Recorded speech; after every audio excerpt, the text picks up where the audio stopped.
Hey everybody, welcome back and welcome to our Christmas edition of, let me get this right this time, Man Caves and Margaritas. Hi guys, how you doing? So first of all, to treat you right, because it's Christmas, Yeah. there you go, little blanky blue. Oh, thank you. Little blanky thank blue you there. very much. Lord of the Oh, Rings. it's the Lord of the Rings. Yeah, Middle Earth. It's Middle Earth. Where's Rowan? Rohan. Rowan couldn't turn up, but Rohan's on. Okay, you. so keep you warm. And because it's Christmas, rather than a cocktail, I've made you just a little martini bianco and lemonade. Oh, lovely. Merry it's good Christmas. to mix it up, isn't it? Thank you. Merry And Christmas. to all our watchers. Yeah, cheers. Merry Christmas. So what are we doing today? Well, before we do the film, I'm going to embarrass you first. Merry Christmas, that's for Claire. Woo! Martini. Wow! That's for Claire. Oh, look at the little bunny rabbit. Okay, so she opens that whenever she wants then, okay. But I'd like you to open this now, sir. I know what that is. No way. Do you know what that... Merry Christmas, film buddy. Thank you very much. I won't say what this is because Claire might watch the podcast before Christmas and then cool cats in cosy hats.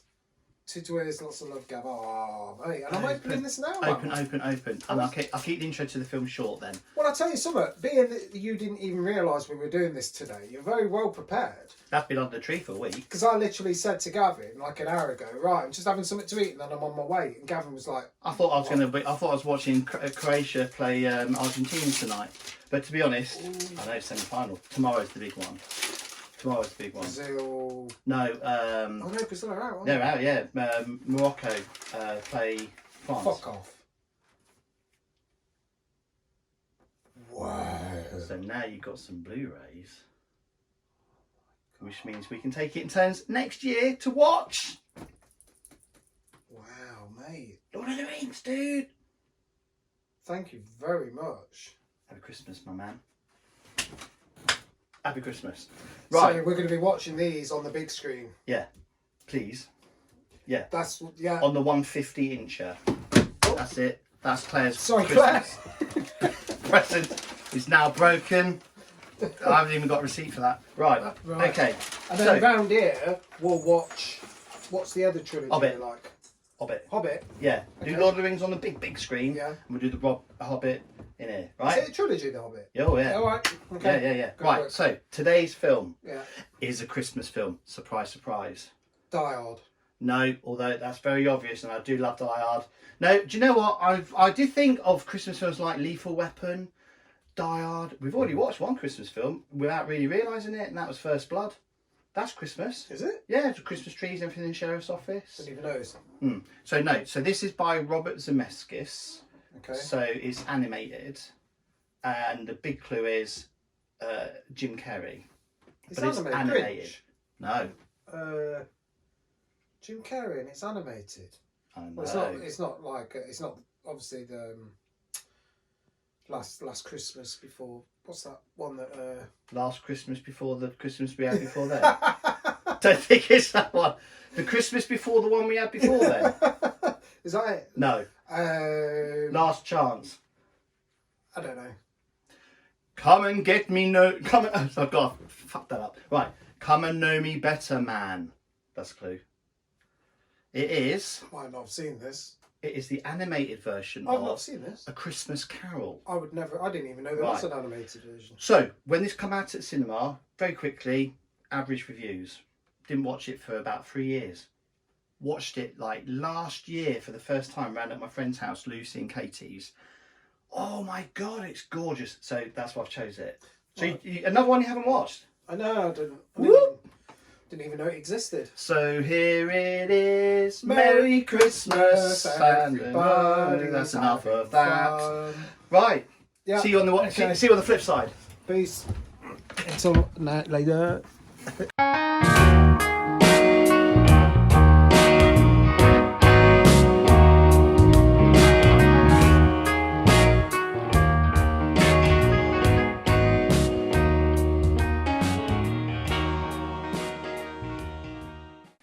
Hark the herald angels sing, glory to a newborn king. Well, I don't know about dwyz, we'll find out in a minute. but I'm now feeling rather Christmassy and full of cheer. Dwyz. Same, actually. Yeah? Yeah, I did feel it. I felt the Christmas feels within 5 minutes. Really? Yeah. Brilliant. I mean, what a cracking story though, isn't it? I mean, I think Christmas Carol must be one of the most told stories in any sort of format, whether it be books, stories, films, whatever, different versions of. And what a brilliant story. I mean, not all versions are great, but if it's done well. Yeah, I think it works because it's a story that speaks to everyone. Well, certainly as soon as you get to be old enough to be able to look back on your life. Yeah, it really works on different levels, doesn't it? Because obviously I remember I read it as a kid and saw the the version from the black and white version. Oh yeah, with what's his name? They showed that at the Broadway. Oh, did they? Yeah, I about can't remember 5 his years name. ago. But Wasn't yeah, Cary Grant? Was it? No. Flipping heck, that's going to really bug me now. Yeah, it's But going to bug me. And I never really kind of understood it. Alistair Sims.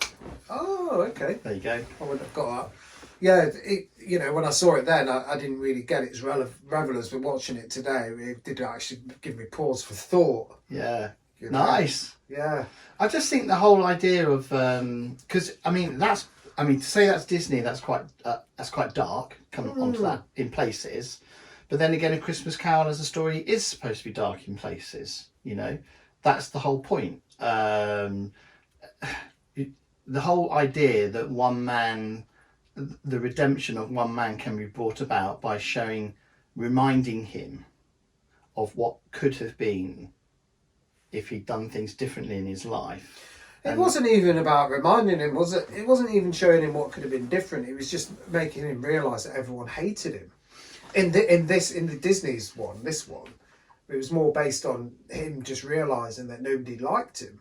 True. Yes, there's a lot of that in there. That's for sure. Yeah. So I like the bits though where he sees for himself. As when he was younger. Yeah, when he was younger. Yeah. So like when he sees when he messes up his the relationship with obviously somebody that was the love of his life, but he was blinded by greed, wasn't he, at that point? True. Yeah. The school years when it's kind of like alluded that his father's not very nice, and during his school years over Christmas he's left on his own in the boarding house, and therein lies sort of like this inner sort of thing starts to develop in him, doesn't it, really? And he carries it with him, doesn't he? And things like that that shape his character. I mean, we all probably know someone who is kind of like at a point in their life where they've lost themselves. You get to, it might have happened to me at some point and you at some point, where not that far, but where you felt like you've kind of lost your essence. It's been beaten out of you, and when you can come to a realisation that like, oh God, this isn't me. Yeah. I'm not What am I about this. doing? What am I doing? Yeah. Because what am I everyone's doing? a product of their upbringing in society and Yeah, influences and stuff. absolutely. Yeah, absolutely. I mean, 20 years ago, I packed up being an estate agent because I thought that life was all about having an important job and earning a lot of money and having a company car and all the trimmings and stuff. And now you've got a company car. I've got my own now. I've got to pay for it. But I packed that in because I wasn't happy in the end, and I packed it in and took on a job which earns a lot less money now. But by God, am I a lot happier as a result of that? Bit of an epiphany. I know it's not quite the same as Dickens' story, but I know what you mean. I mean, from what you're saying, it's a hard realisation to come to, and some people don't. But it'd be a good film to show people, but you have to have a certain amount of like you need to be able to look inside, don't you? And he couldn't, and so it took the Ghosts of Christmases to actually show him what he needed to see. Yeah. And so it's a great. Of course, it's a classic story. My favourite versions of A Christmas Carol that are on film then, obviously what we've just watched. Scrooged with Bill Murray. Oh yeah. Carry on talking. Modern day version of Christmas Carol. Well, it's not even that modern now, I suppose. But one of the first modern day versions of Christmas Carol I got to see as a darker but comedy with Bill Murray, who's a hero anyway. But that's really good. I love Scrooged. Yeah. The Alistair Sims original black and white is a very traditional, good traditional double bill as well. Say like It's a Wonderful Life or whatever. Yeah. And you know what? I've recently in the last few days watched the Will Ferrell Ryan Reynolds one called Spirited, which is another different take on the Christmas Carol story, which again really enjoyed just because it was different. So talking about this one then, favourite things for me from it, sound design. Didn't know how good the sound design was. First time I listened to it in surround sound properly. And the attention to detail on screen. The little nose. You mean in the animation? Yeah. Right. Like even things like the tiny little grey nose hairs, and just the attention to detail I thought is first class. But that's what I think. I'm interested in what you think, sir. Well, I found it a bit confusing, the film, but not in like story or the decisions they made on how to tell the story or anything like that. But the animation was like bizarre. The imagery, so everything was kind of desaturated and didn't have much colour to it, which is an artistic choice. But then whenever like any light came into it, like the sun or whatever, or that guy with the big horn thing with the light coming out the end, it was like really dramatic because it was suddenly introducing all this light and stuff. But the backgrounds were kind of like quite plain and kind of safe and boring, but like that was juxtaposed with the animation of the faces, which is obviously where all the budget and time went, because the faces were incredible. Like you say, down to like minute details of like pause even. Yeah, and the way it was an uncanny valley thing where you could see the traits of the actors, but it still didn't feel like you were looking at them, like Gary Oldman and Jim Carrey. Yeah. It still felt like they were like their own characters. Yeah. But you could see their traits in there, not just because they look like them, but like the way they raise their eyebrows and things like that. Mr. Fezziwig, Bob Hoskins. Yeah. Oh yeah. And what was the other thing I was going to pick up on about the animation? Well, some of it was like it was so realistic. Some of the character animation and the way they moved and stuff, and the way they moved the lips and stuff. That a couple of times I thought, have they mixed in live footage with this? And obviously I knew straight away they hadn't. No. But it's like it was so good. In parts. I mean, I don't know the exact date. I don't think you do. Do you know the exact date of that one? No. I think that's probably, like you said, I'm pretty sure that's somewhere between 2010 and 2020 when it came out, but near the 2010 mark. But by golly, has mocap come a long way? And that if that's sort of like 7 or 8 years old, if not older, think of mocap now. I mean, look at Love, Death and Robots, and you think about the stuff that they've got in there, and I don't even think some of that's mocap, and yet that's pretty darn realistic CGI, isn't it? I mean that's a completely different type of animation, yeah. I mean for a lot lower budget, I'd assume. I mean, you look at mocap stuff like Gollum in the Lord of the Rings and things like that. Lord of the Rings is like earlier than that film. Oh God, yeah. Isn't it? Yeah. And Zemeckis' first mocap type film, really, what as we were saying, was the Polar Express. Which was a bit weird. Well, a bit weird when we first watched it. We were all a little bit like this uncanny valley thing was a bit, because all the different characters played by Tom Hanks, and you can see Tom Hanks in them, and it was all a bit, I don't know if I'm not sure about this, and yet it's gone on to be one, for a lot of people, a firm favourite Christmas film, Polar Express. Yeah. As I'm sure for a lot of people would like that one, but I just think it's so pretty. I just really like how it looks. It is very pretty. It doesn't over stylize stuff. Like all the depictions of the city and stuff are very they look like they've been painted with like muted watercolors, like but with a really thin brush. It's a very individual style. I can't really think of any other animation that looks like that. No, I'd have to think on that. I don't think there is. No, it's very individual style to it. And going back to the sound design as well, I mean, the way they were using this, like when it was snowing and we could hear the snow just falling, or the best bit, of course, when I always want to say Bob Marley on a roll up a rasta, Jacob Marley, when his ghost appears, before you see him and Scrooge is sitting in his chair by his fire, and then we heard, didn't we, like it was outside of his room, and you're like, oh shit. I mean, it helps when you've got a nice surround sound system like you have. It literally felt like it was outside this room. But that's what I mean about attention to detail, not just in the animation, but it's like the footprints in the snow. They're absolutely like exquisite. Yeah. Really good sound. Really beautiful. What do you think to the way they work the? I don't know. Would you call them camera? Actually, well, if it's mocap, it is camera angles, isn't it?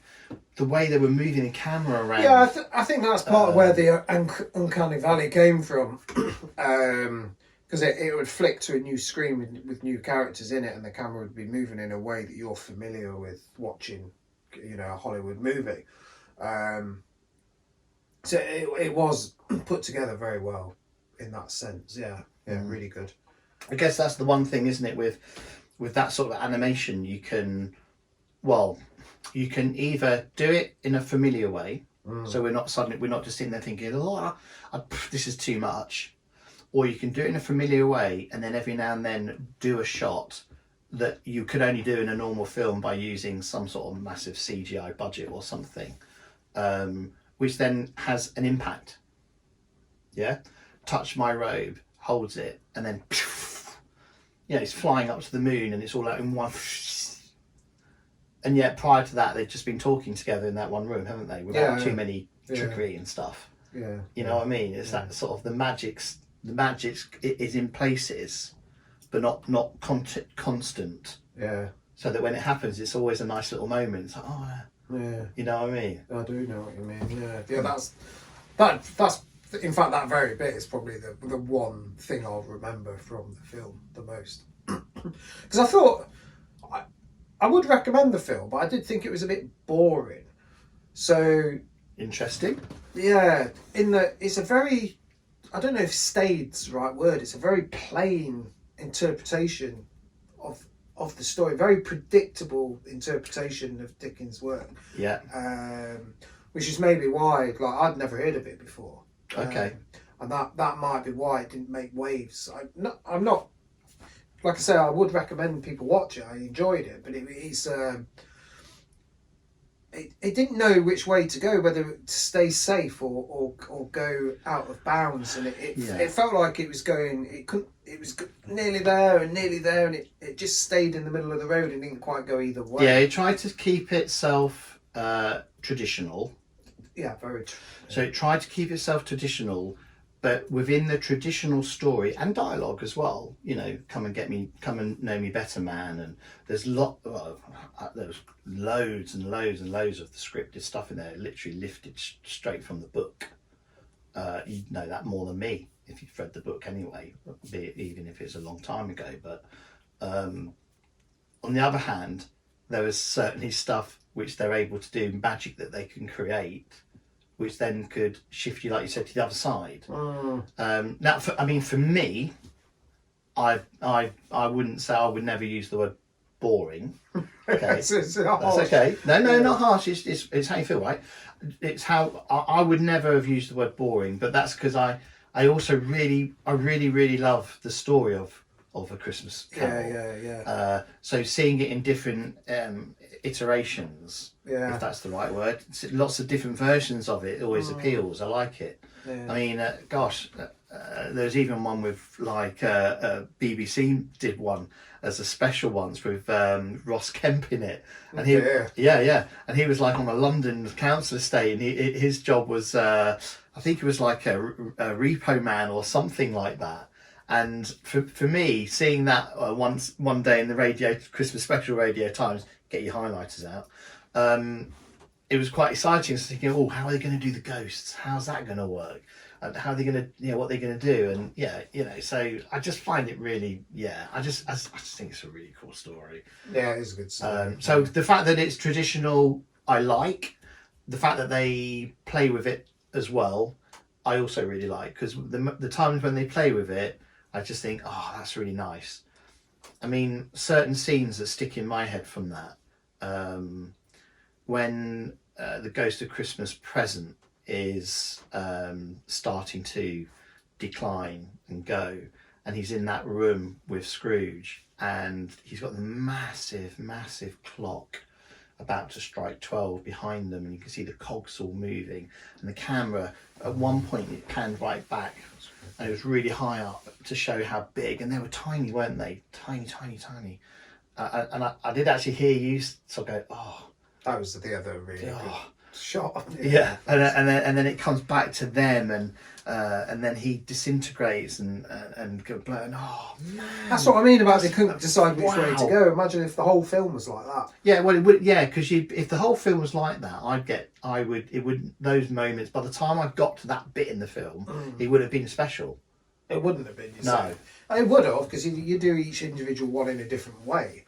You getting wild with the imagination, and the other way is to make it a pure family film. And I still do think that's a family film. I'd say family, even if a little bit dark for young and young'uns. Yeah. I'd definitely say family. Yeah. Yeah, it is a bit like dowdy and miserable for pure family. That's what I mean. They could have gone pure family or pure fantasy. Oh, okay. I'll tell you the other bit I liked, just before I forgot, is death. The depiction of death. Oh, the shadow as a shadow. The shadow, yeah. So normally you'd use a shadow as a camera trick, to create like the unfilmable. So you'll just create the shadow of it. But the way he could turn his shadow into like, when his hand came out, it turned into like a 3D shadow, which was absolutely stunning. Yeah, for real. Clever.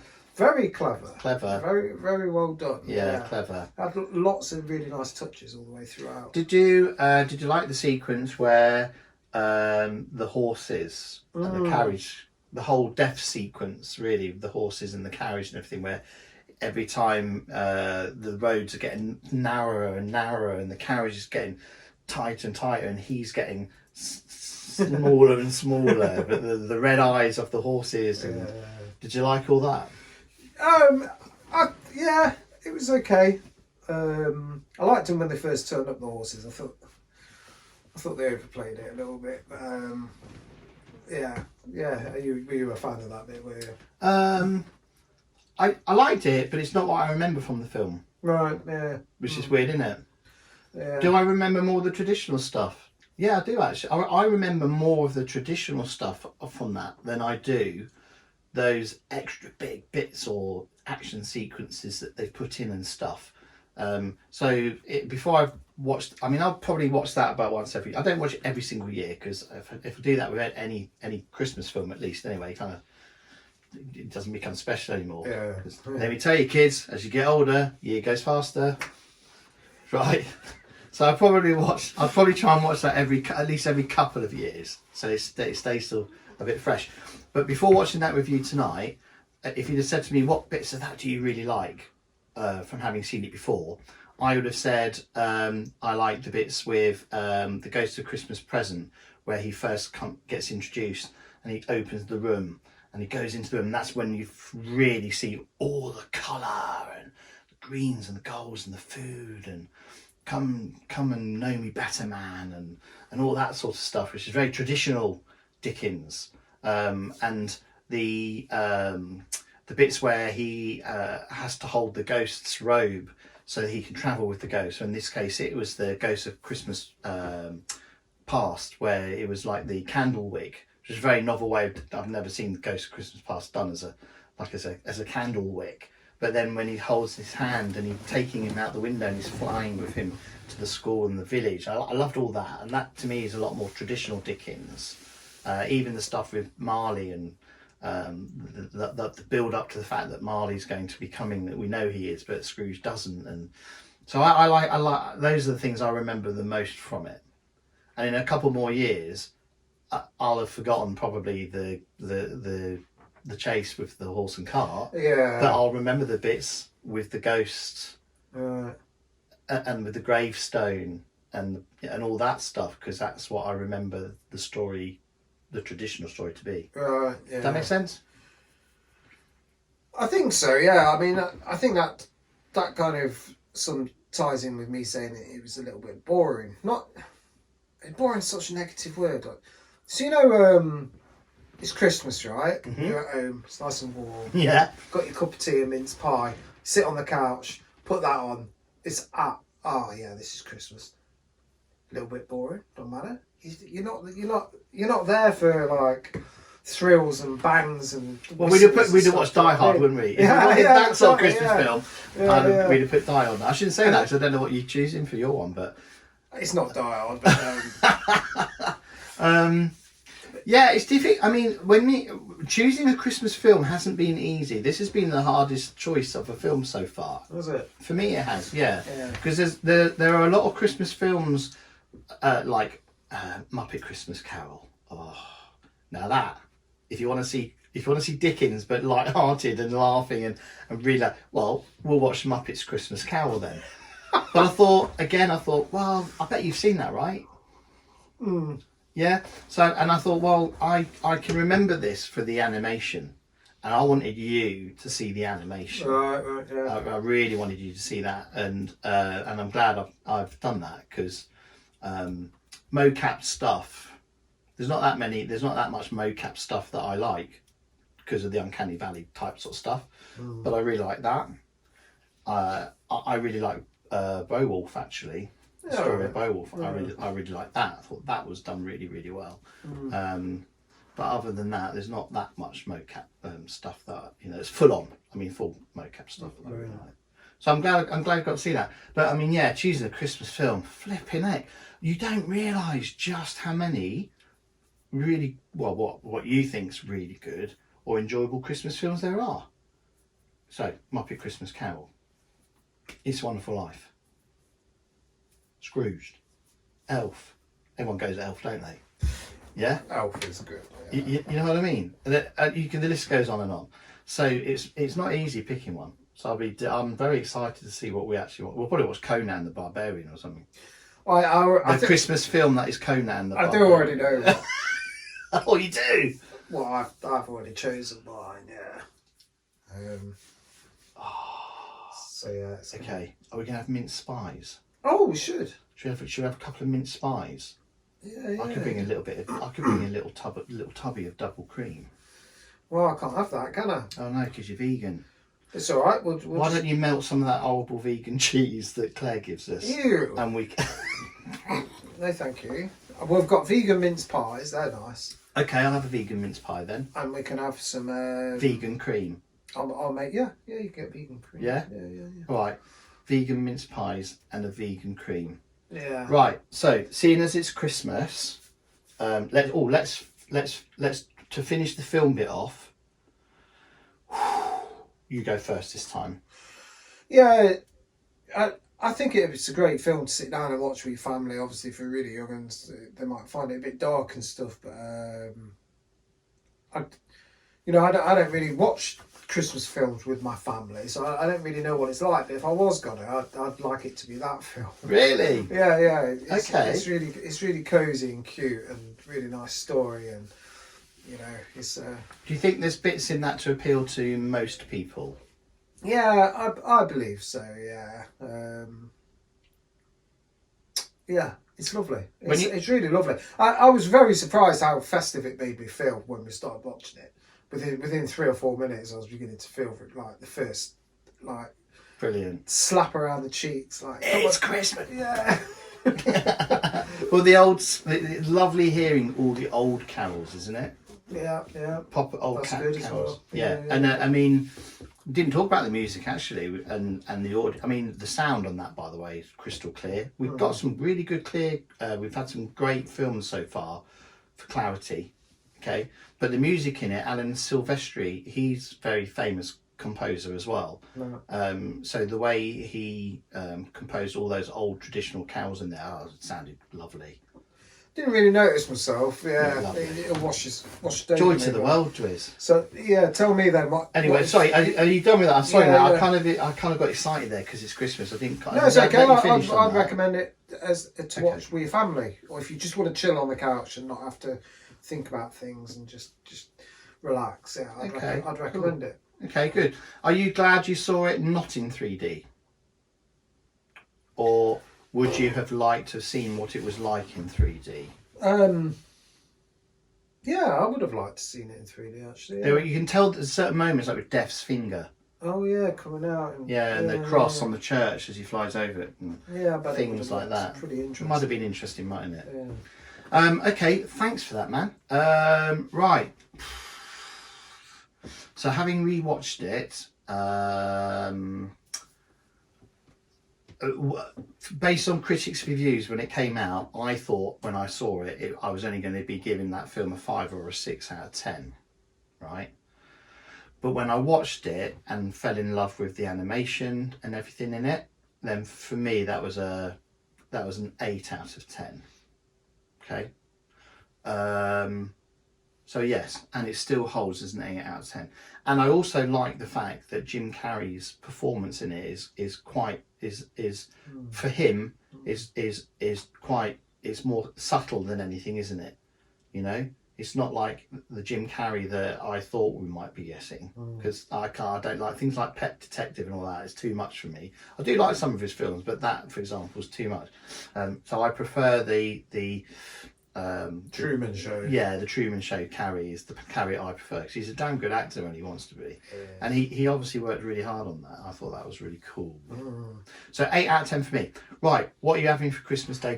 Christmas Day dinner first of all. What's the vegan Christmas Day dinner? I'm making a nut roast from scratch, which is going to be fantastic. Nut roast. Yeah. Nice. Veggies. Well, yeah. So I'll make the vegan nut roast and we'll top it with like cranberries and stuff. Then I'm gonna have roast potatoes, probably Brussels sprout mash with cheese in. Vegan cheese. Of course, yeah. And then we'll have broccoli. We'll have roast parsnips, roast carrots. That sounds nice. It's gonna be full on, yeah. My mum always does us a Christmas dinner, bless her, and we always have a bit of turkey, traditional, pigs in blankets, okay, some gravy, Brussels, like my Brussels at Christmas, I do actually. What my mum does is she puts a bit of butter in them, cuts up a little bit of bacon, sticks little bits of bacon in there, so you know, that sort of stuff. But the best thing about Christmas dinner is having the stuffing. I love a bit of stuffing. Yeah. Oh, talking of stuffing, by the way, I'm very proud of you. This is a good thing to finish on, actually. I'm very, very proud of you, young man. What? Okay. Well, in that film, in the school scene in that film, when young Scrooge meets his young sister and she comes running into the classroom, he goes, "Oh, my little Fanny." And I thought he was going to say something here. But you didn't. And I was like, yes. And with that, thank you so much for watching. Joining us. A very Merry Christmas to you all. Until we see Dwyz's. And we'll see you next time. Peace out. Merry Christmas.